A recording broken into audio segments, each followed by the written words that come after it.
नमस्कार। शोम रतुड़ी एनालिसिस में आपका स्वागत है। दोस्तों, सोनिया घर छोड़कर भाग गई। राहुल और प्रियंका सदमे में हैं और कांग्रेसियों का तो रो रो कर बुरा हाल है। आपको याद होगा, कुछ वर्षों पहले, 30-40 वर्ष पहले जो है, इस परिवार की एक बहू को जो सास ने आधी रात को छोटे से बालक के साथ धक्का मारकर अपने आवास से निकाला, आधी रात को। और बताते हैं कि इसके पीछे देवरानी और जेठानी का आपसी मनमुटाव था, जिस वजह से देवरानी को घर से निकलना पड़ा, धक्के खा करके निकलना पड़ा। इससे पहले मैं इस घटना पर आगे चर्चा करूं, आपसे निवेदन है कि आप मेरे इस चैनल को सब्सक्राइब करें, लाइक करें और शेयर करें। धन्यवाद। अब देखिए, कर्म ने कैसा बदला लिया। आज से 40 साल पहले जो जेठानी ने के षड्यंत्रों से जो देवरानी घर से निकली थी, आज कर्म ने उसका बदला ले लिया और जेठानी खुद ही अपने घर को छोड़ करके निकल गई। फर्क सिर्फ इतना है कि जब देवरानी निकली थी घर से, जब उस देवरानी को निकाला गया था, तो ये उसकी सास का प्रधानमंत्री आवास था। और आज जो जेठानी खुद घर छोड़ के गई है, वो उनका पुश्तैनी राजनीतिक आवास है। आप समझ गए होंगे मैं क्या कह रहा हूं। सोनिया गांधी 2024 का लोकसभा चुनाव नहीं लड़ेंगी रायबरेली से। और रायबरेली का इतिहास क्या है? यह इनकी परंपरागत सीट है, जहां से इनके ससुर अंत तक जीते रहे, मतलब मृत्यु से पहले तक 52-57 दोनों बार वो जीते। उसके बाद भी उस पर इस परिवार का शासन रहा। इस सीट पर या तो खुद रहे या इनके द्वारा कोई नॉमिनेटेड व्यक्ति रहा जो इनका वफादार हो, गुलाम हो, वो इस सीट का प्रतिनिधित्व करता रहा। सिर्फ 1-2 अवसर ऐसे आए जब ये नहीं हुआ, इनकी जगह कोई और आया। जैसे 1977 में राजनारायण जीते इंदिरा गांधी को हरा करके, और उसके बाद जो है 98 में या 99 में जो है बीजेपी का एक कैंडिडेट जीता। लेकिन गांधी परिवार को केवल राजनारायण ने हराया और किसी ने नहीं हराया। जो हारे भी है, तो अगर बीजेपी जीती है तो इनके किसी वफादार को हरा करके जीती है। और 2004 से लेकर 2019 तक सारे चुनाव सोनिया गांधी जीती है। मतलब 20 साल का यह कार्यकाल इनका हो गया। लेकिन कर्मों का फल देखिए कि उनको आज वो छोड़ करके भागना पड़ रहा है। और उसके पीछे कारण क्या है? कारण सिर्फ एक है कि उनको जो है चाहिए दिल्ली में 10 जनपद, जो कि एक बार सत्ता का प्रतीक हो गया था, जहां आकर के इस देश का प्रधानमंत्री कोनिश करता था, आदाब करता था, सर झुकाता था, ऑर्डर देता था। उस जनपद को पकड़े रखने के लिए सोनिया गांधी लोकसभा का चुनाव छोड़ करके राज्यसभा से वो जाना चाह रही है। अभी आप एक वीडियो देखिएगा।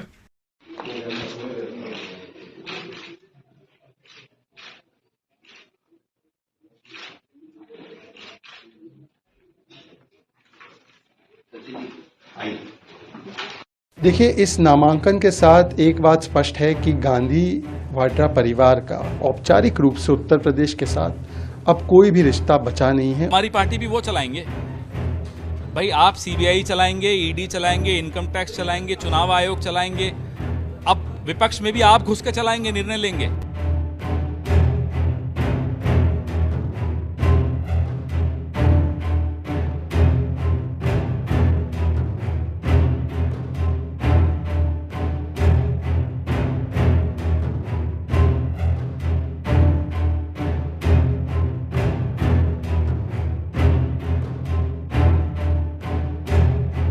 वो यही बता रहे हैं कि स्वास्थ्य कारणों से सोनिया गांधी जो हैं वो लोकसभा का चुनाव न लड़ें और उनकी जगह अब देखना होगा कि क्या कांग्रेस पार्टी प्रियंका गांधी वाड्रा को रायबरेली से अपना लोकसभा का उम्मीदवार बनाएंगी। क्योंकि तो राजस्थान से सोनिया गांधी अब राज्यसभा जाएंगी, तो हाहाकार मचना स्वाभाविक है।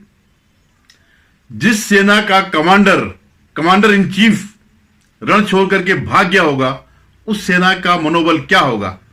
तो जो कांग्रेस में जो हाहाकार मच गया, उसके पीछे यही कारण है। एक्चुअली हुआ क्या कि अब तक ये ठाट कर रहे थे, इन्हें कुछ इस जनता की सेवा करने की कोई जरूरत नहीं थी। ये इसको अपनी जागीर समझते थे और वहां के लोगों को नागरिक ने समझ करके अपनी प्रजा समझते थे।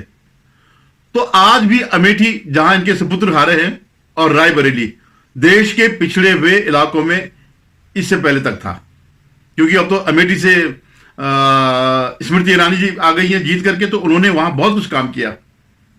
जिस एम्स पर इनका ऑफिस चलता था, उस एम्स को एम्स बना दिया, और ऐसे ही सड़कें उड़के सारी चीजें जो उन्होंने कायाकल्प कर दी।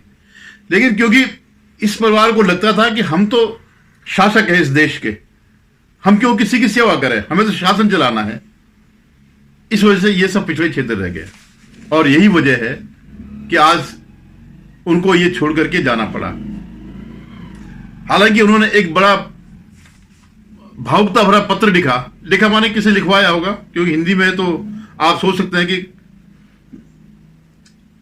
किसने लिखा होगा। उन्हें तो आज तक हिंदी लिखनी आती नहीं है, बोलनी नहीं आती है। तो मैं वो पत्र थोड़ा आपको पढ़ाता हूं। तो जो ये पत्र इन्होंने लिखा रायबरेली की जनता के नाम पर, वो है, रायबरेली के मेरे स्नेही परिवारीजन। अब जब कुछ नहीं हो रहा तो नाता बांध दो, रिश्ता बांधो परिवारीजन करके। नमस्कार, मेरा परिवार दिल्ली में अधूरा है, वह रायबरेली जाकर आप लोगों से मिलकर पूरा होता है। भाई, आपको किसने रोका रायबरेली जाने से? एक कैंप ऑफिस वहां रखते, संसद का सत्र तो कुछ ही दिन रहता, तो आप अपने उसमें जाते, वहां पे जनता की सेवा करते, और आज ये भागना नहीं पड़ता। यह स्नेह नाता बहुत पुराना है, बात तो सही है कि बहुत पुराना नाता है, और अपनी ससुराल से मुझे सौभाग्य की तरह मिला। ठीक है कि रायबरेली से हमारे परिवार के रिश्ते की जड़ें बहुत गहरी हैं। आजादी के बाद हुए पहले लोकसभा चुनाव में मेरे ससुर जी फिरोज गांधी ने यहां से जाकर के वो जीत करके दिल्ली गए, 57 में भी गए, उन्होंने एक ही बार का जिक्र किया। लेकिन कभी आपने सुना फिरोज गांधी का नाम इनके मुंह से या इनके बेटा बेटियों के मुंह से? लेकिन आज क्योंकि नाता जोड़ना है तो फिरोज गांधी को भी याद किया गया। उसके बाद मेरी सास श्रीमती इंदिरा गांधी जी को आपने अपना बना लिया। तब से अब तक का सिलसिला जिंदगी के उतार चढ़ाव और मुश्किल भरी राह पर प्यार और जोश के साथ आगे बढ़ता गया, क्योंकि भाई आप लोग हमारी प्रजा थे, तो आप हमारे साथ देते रहे और हमारी आस्था को मजबूत कर दिया। इस रोशन रास्ते पर आपने मुझे चलने की जगह दी। सास और जीवन साथी को हमेशा के लिए खोकर मैं आपके पास आई और आपने अपना आंचल मेरे लिए फैला दिया।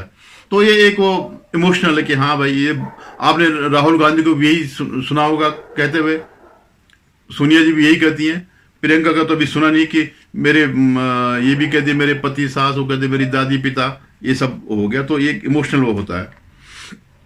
आप लोग चट्टान की तरह मेरे साथ खड़े हैं, मैं कभी भूल नहीं सकती। ये कहते मुझे गर्व है, मैं आज जो कुछ हूं आपकी बदौलत हूं, और मैंने इस भरोसे को निभाने की हरदम कोशिश की। अगर हरदम कोशिश की होती तो आज छोड़ना ना पड़ता। अब स्वास्थ्य की बढ़ती उम्र के चलते मैं अगला लोकसभा चुनाव नहीं लड़ूंगी। इस लड़ने के बाद मुझे आपकी सीधी सेवा का अवसर नहीं मिलेगा, लेकिन यह तय है कि मेरा मन प्राण हमेशा आपके साथ रहेगा। मुझे पता है कि आप भी हर मुश्किल में मुझे और मेरे परिवार को वैसे ही संभालेंगे जैसे अब तक संभालते आएंगे। बड़ों को प्रणाम, छोटे को स्नेह, जल्दी मिलने का वादा। अब ये है जनता का प्रभाव, यह जनता की शक्ति एक महारानी को जो है झुकने के लिए मजबूर कर दिया।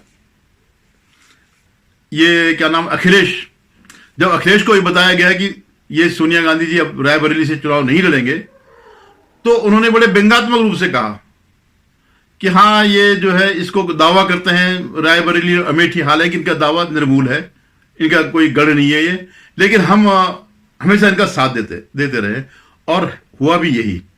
मुलायम सिंह के समय से जो है इस परिवार को जिताने में मुलायम सिंह की पूरी भूमिका रही, उसके बाद अखिलेश की रही। उनका समर्थन इनको रहा, कमजोर कैंडिडेट उतार करके या जातिगत समीकरण को इस ढंग से बना करके कि ताकि इनकी जीत हो। लेकिन उसके बावजूद इनका ग्राफ उत्तरोत्तर नीचे गिरता गया, 70-80% से 55% पर आ गया। और अब स्थिति जो है हारने की आ गई थी। कह रहे मैं नहीं कर सकते। आप इससे पहले कौन से वहां चुनाव में जाती थी भाई? प्रचार करने तो वैसे भी कभी नहीं गई। जो भी जीते तो नाम पे जीते। कभी मैंने गलियों में देखा नहीं कि पिछले 20 सालों में कि रायबरेली गई हूं और लोगों के घर में गई हूं, लोगों से बातचीत करी हुई या चुनाव में वो किया हो। वो तो मालकिन थी कांग्रेस की पूरे देश में, तो उन्हें जाने की जरूरत तो थी नहीं।